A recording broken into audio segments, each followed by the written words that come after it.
एक दिन ध्रुव अपने कुछ मित्रों के साथ खेल रहे थे, तो खेलते खेलते सारे अपने अपने पिता के बारे में बात करने लगे। सारे मित्र अपने अपने पिता के लाड प्यार की चर्चा कर रहे थे। ध्रुव ने कहा, भैया हमें तो पता ही नहीं कि हमारे पिता कौन है। मित्रों ने कहा, अरे भाई क्यों मजाक करते हो? अरे तुम्हें नहीं पता यहाँ के महाराज उत्तानपाद आपके पिता? बोले क्या भैया, मेरे पिता यहाँ के राजा हैं? बोले हाँ। तब तो मैं जरूर पिताजी के पास जाऊंगा। और वह बालक अपने मित्रों के साथ से अपनी माँ के पास आया और मैया मेरे पिता कहाँ हैं? मैया ने बताया, तेरे पिता यहाँ से कुछ दूर पर राजमहल में रहते हैं। ध्रुव दौड़ता हुआ पिता के प्यार को पाने के लिए, पिता के स्नेह को पाने के लिए दौड़ता हुआ राजमहल में पहुंच गया।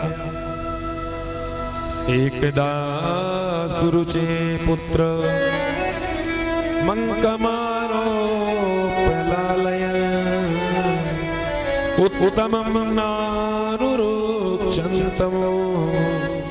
ध्रुवं राजा व्यनन्दत। ध्रुव पहुंच गया और दूर से जैसे ही महाराज उत्तानपाद ने ध्रुव को देखा तो दोनों भुजाओं को फैला दिया।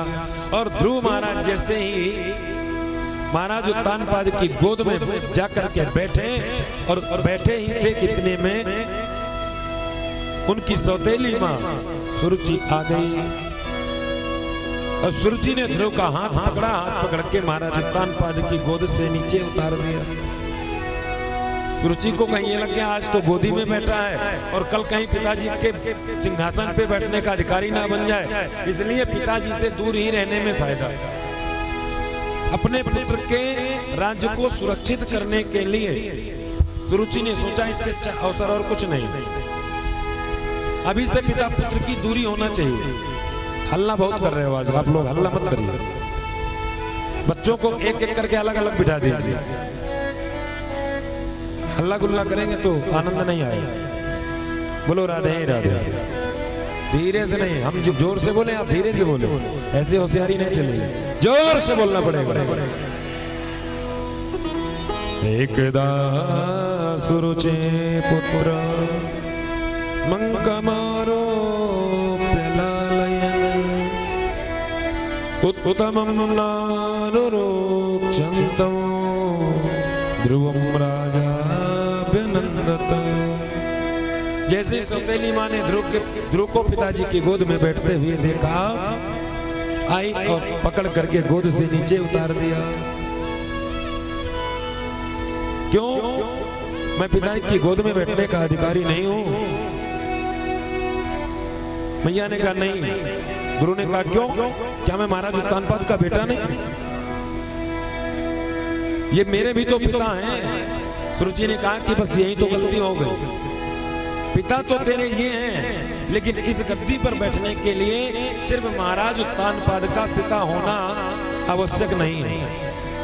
जितना इनका पिता होना आवश्यक है, उससे कहीं ज्यादा मेरा तेरी माता होना भी आवश्यक है। नागृहीतो मया यत्त्वं कुक्षावपि नृपात्मजा नवत्स नपते धिष्णुं भवानारोढुमर्हति।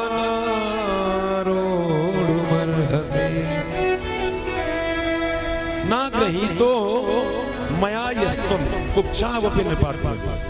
हे राजा के बेटे, तूने मेरी कोख से जन्म नहीं लिया, इसलिए तो इस गद्दी पर नहीं बैठ सकता। तो बोले कि मुझे पिता की गोद में बैठने के लिए क्या करना चाहिए? ऐसा क्या करूं कि मुझे पिता की गोद मिल जाए? सौतेली मां ने कहा जाओ, अगर तुझे पिता की गोद इतनी ही पिता की गोद की आसक्ति है तो जाओ, जाकर पहले भगवान जो आराध्य पुरुष परमात्मा है, उन आराध्य पुरुष परमात्मा नारायण की उपासना करो।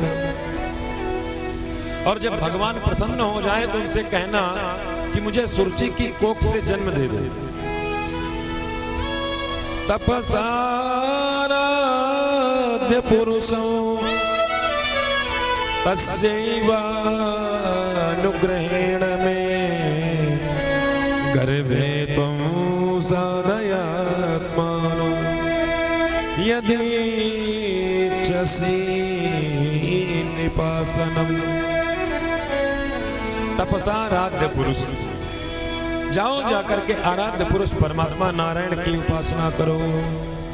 और जब भगवान प्रसन्न हो जाएं तो उनसे कहना कि मुझे सुरुचि की कोख से जन्म दे दे।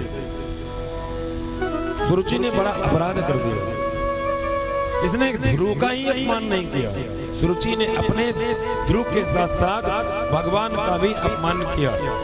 जिन परमात्मा की प्राप्ति के बाद जीवन में कुछ भी प्राप्तव्य शेष नहीं बचता, जिन परमात्मा को पाने जानने के बाद पुनरपि जन्मम पुनरपि मरणम पुनरपि जननी जठरे शयनम, ये चक्र हमेशा हमेशा के लिए छूट जाता है। सुरुचि कह रही है जाओ, जब भगवान मिल जाए तो कहना कि मुझे सुरुचि की गोद दे दो। यानी सुरुचि की गोद भगवान से भी बढ़कर हो गई। भगवान कहते हैं सुरुचि तूने बहुत बड़ा अपराध कर दिया। और छोटा सा बालक ध्रुव दुत्कार करके सुरुचि ने भगा दिया।